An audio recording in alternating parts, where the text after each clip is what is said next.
A microphone is often seen as the most important upgrade for your stream. So today I have a bunch of microphones between $40 and $250, and we will find out the sweet spot between price, functions and sound. Now, in order to keep buying these products, I do need sponsors. So today it is Fifine with these two microphones. However, as most of you know, I always test these in the same way so you can decide which one you like the most. I will not be reviewing the sponsored products in any different way. Now, the first and cheapest microphone today is the Razer Siren V3 Mini. You can buy this microphone for around $40 and it has an insanely good rating, 4.7 stars.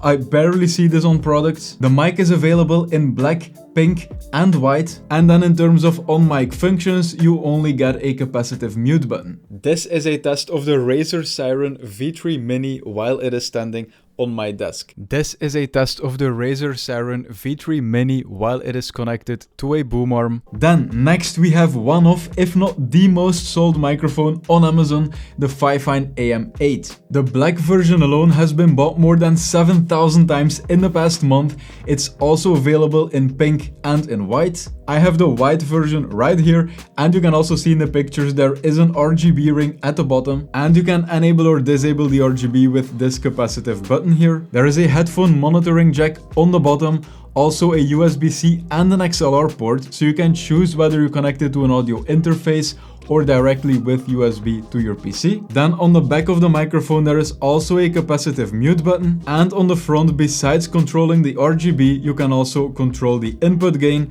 and then your headphone monitoring volume. And if you have a bit of patience, you can buy it for about $45 because often when the price goes up, there are lightning deals going on. I will quickly show you the first test that I did with this mic. This is a test of the Fifine AM8 while it is standing on my desk. This is a test of the Fifine AM8 while it is connected to a boom arm. Alright, now I'm going through these products from cheapest to most expensive, and the next in the order is the Fifine Amplitank K688CT. This is a full microphone kit that comes with a mic but also with a boom arm. You can purchase the mic itself separately, but it does need a boom arm because it doesn't come with a stand. So in most cases, the kit version is the best deal. You can see both options right here, the mic itself or then the kit version. By the way, it is also available in white. And as you can see in this history, you can often buy it for between 64 and 80 bucks. Probably with Black Friday coming and New Year's, there will be a bunch of deals. On the mic itself, you will also find a USB and an XLR port. And there's also a headphone monitoring jack and then two knobs to change the gain of the microphone and the monitoring volume. Now, besides that, you will also find a mute button right here. Seems to be a capacitive mute button. And as you can see around the microphone, it also has a shock mount, and this should help to remove vibrations from the desk. This is a test of the Fifine K688CT. Next, we have the Samson Q2U. Microphone is often recommended as a great choice for streamers who want great audio quality without spending money on a professional microphone, an audio interface, a microphone boom arm, because it combines all of that into this mic. The mic itself is a great quality product. You can use XLR, but it does have USB-C, and then you don't need a microphone boom arm in order to bring the mic closer to your mouth, because the stand itself together with the design of the mic already bring it pretty much as close as a boom arm would. So this is a great product, but it's also not cheap. We're not in the budget range anymore. Currently, it is listed on Amazon for $100. I also checked the price history before, and sadly, if we look at this 9-year curve, we can see that recently it jumped up from about $70 to $99. Maybe with the holidays coming up and Black Friday, you might be able to buy this a bit cheaper. But even at $100, it's a great microphone. I will show you the tests I did right now. This is a test of the Samson Q2U while it is standing on my desk. This is a test of the Samson Q2U while it is connected to a boom arm. Okay, and before we go to the next mic, I forgot to talk about the on-mic functions. I'll do it very quick. There is an on and off button on the front. Also towards the bottom of the microphone, you have a volume up and volume down button. This is for if you're connecting your headphones to change the monitoring volume. And so on the bottom, you can connect your headphones right here, or then use an XLR cable with an audio interface, or a USB-C port to connect it to your PC with a USB-C cable. Oh, and it also comes with a pop filter, which makes the microphone a bit ugly, but it should help to remove plosives. So yeah, use it if you want to, but it is a lot less attractive like this. Next, we have the Sennheiser Profile USB microphone streaming set. This here is the product. It has great reviews, and looking at the past month, it has fluctuated between $125 and about 200. Currently seems like when it gets back in stock, it will be 125. Now, on the mic itself, you have a headphone monitoring jack, a USB-C port, and then on the front, there's a bunch. This is a mute button. This is to change your microphone's gain.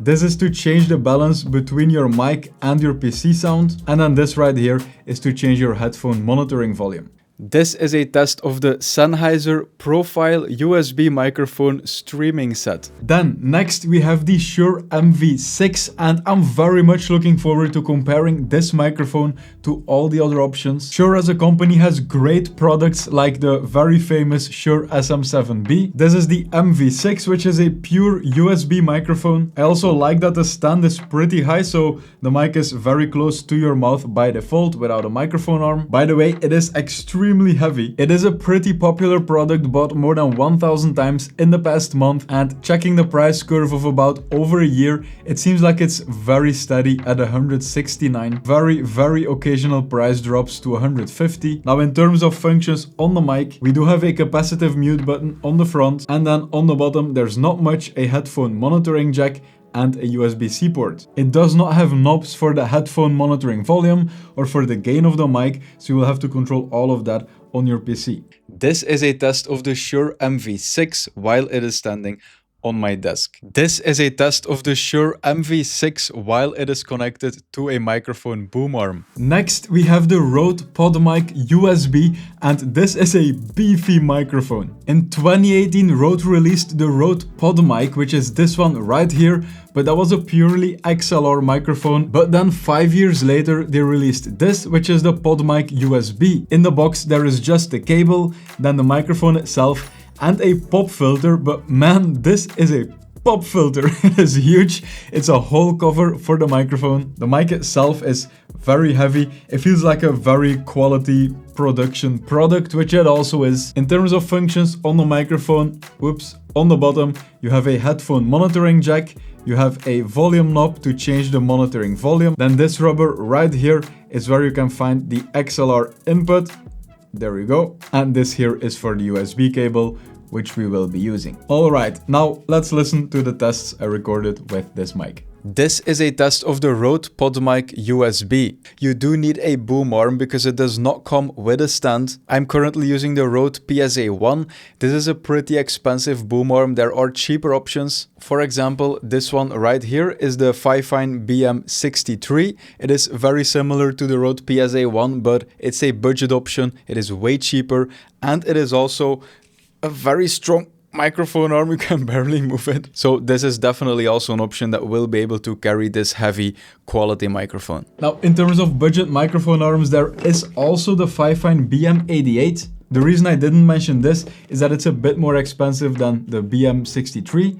However, this is an amazing budget option if you're looking for a low profile microphone arm. So this right here is the mic arm. As you can see, 4,000 bought in the past month. It's available in black, pink, and white. And before we forget, the Rode PodMic USB, it's $210 right now, and in the past 3 months it seems to be fluctuating between $210 and then about $200. And then right now it is time to listen to all of the tests back to back so you can clearly hear the difference between the different mics and budgets. And then after those tests, I will give you my quick thoughts on how all of these kinda fit together and which choice I would make. This is a test of the Razer Siren V3 Mini while it is standing on my desk. This is a test of the Razer Siren V3 Mini while I'm typing on my keyboard in the background when it's standing on my desk. Testing the pop filter. This is a test of the Razer Siren V3 Mini while it is connected to a boom arm. And this is a test of the Razer Siren V3 Mini while I'm typing on my keyboard in the background when it's connected to a boom arm. Testing the pop filter. This is a test of the Fifine AM8 while it is standing on my desk.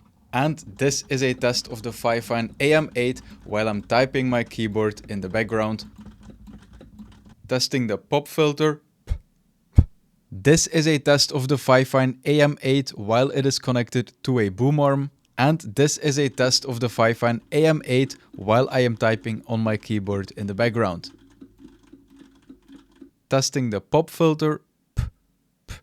This is a test of the Fifine K688CT. And this is a test of the Fifine K688CT while I'm typing on my keyboard in the background. Testing the pop filter.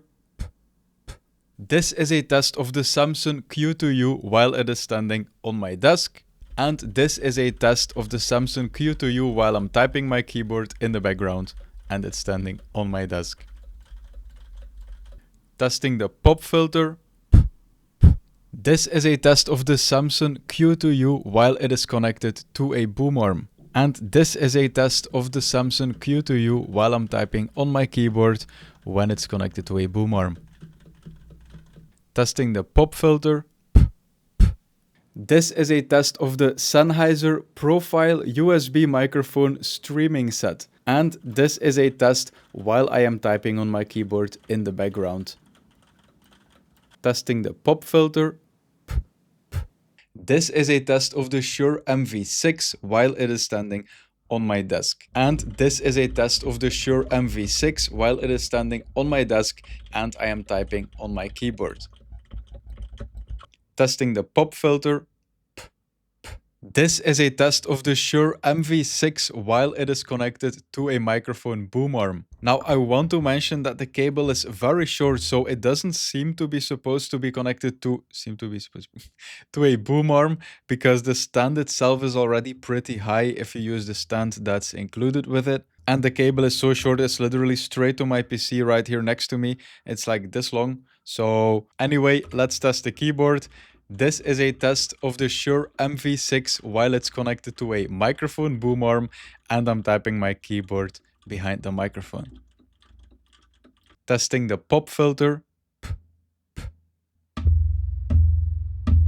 This is a test of the Rode PodMic USB. And then this is a test of me typing on my keyboard in the background while the Rode PodMic USB is on a microphone arm. Testing the pop filter. Alright, it is time for my favorites. I immediately removed the Sennheiser microphone. I didn't like that. The Shure MV6, I just think that this one, while it's more expensive, sounds better. And this one right here, the Samson Q2U, is what I would buy instead of the Shure MV6. The Razer Siren Mini, you can't use this microphone without a microphone boom arm. It is so small, so far away from your mouth, and you could hear in the tests, it's echoey, it's not deep, it's not full. Now with a mic arm, it sounds really good. And the $40 of this with a microphone arm of, let's say, $15, $16, $17, that will still be pretty much the cheapest option here. Maybe this one right here, the AM8, this mic has RGB. There's also more features in terms of a headphone monitoring jack, for example, that this one doesn't have. There is nothing on here besides a mute button, but it sounds really good. So it's up to you to check the price of the AM8 because I think it was in the 40s. So it's not much more expensive than this one, but it might be a great option for the pure warm full sound quality together with the boom arm. I will also link boom arm options, especially a very budget one, in the description. The Fifine AM8, I also loved this microphone because it has a bunch of features on the mic, like headphone monitoring, RGB. It is also, let me take it, it is also a pretty tall microphone, so even without a boom arm, it is pretty close to your mouth, which you could hear in the tests probably, especially going from this test straight into this. Oops, this is the front of the mic. All right, then in terms of price, the next one is this one right here, the kit. This one sounds very warm and full and deep by default. It has the same features and functions as this one without the RGB, but it has the headphone monitoring jack, the volume control, and it also looks more like a professional type of mic, where this looks more like a gaming setup, streaming setup microphone. And of course it is the kit, but I also have the microphone itself right here. So you can buy it separately, but you will need a boom arm. So this is probably the best option, unless you really want want another mic arm, then you can just buy it separately. Alright, then a bump up in the price, but I said it before, I really love this. Well, I don't love the pop filter and the look of it, but I really love this microphone. It sounds very crisp and professional. You don't need a boom arm, so it's close to your mouth. You can also later buy an audio interface and then use the XLR port here. Same thing goes for this microphone and this. And then as the most expensive option, we have the Rode PodMic USB, but I am a bit conflicted with these two microphones being here because this literally costs double the price of this microphone and you still need to buy a boom arm. So it's comparing $100 to $250, and the question is that upgrade worth it? And the answer is probably no for most people creating content online. Your audience will most definitely not hear the difference between the two, especially after you add effects. Then especially if you're live streaming, you might be streaming with a pretty low bitrate. There might be other sounds going on like music in the background or a game playing. So going from 100 to 250 of this with a boom arm, which you need, in my personal opinion, should only be done if you're already earning money. You don't really care about spending $250. You want a really professional, heavy podcast microphone. It is definitely that. It's very heavy. It also sounds really good. But if you're not at that point with your content or whatever you're doing, I really would buy this microphone instead. And I'm now talking about these two microphones. I also love the other options. I mean, the real answer is probably that even if you ignore this microphone, you can use any of these microphones, add some effects to it, and your audience will probably not hear the difference. I'm not gonna remove this one right here because it is a great option. If I would have to choose favorites, I would say these two probably. Even though I really love the sound of this, Razer has proven to have some pretty poor quality control. Also with their webcams, even though I like some of them, people do comment in my videos that I should look into the quality control. So that means in the budget range, I would choose one of these two. And then if I wanted to spend 100 or more with a boom arm combined, I would choose this one, I think. So that's also what I want to end up with. I will link all up-to-date links in the description. I will check promo codes and add them right there if I can get them. I do not ask this enough, but if you like my content, please subscribe to this channel, like the video so other people can see it. Thank you so much for watching, and I hope that I will see you in my next video. Have a nice day.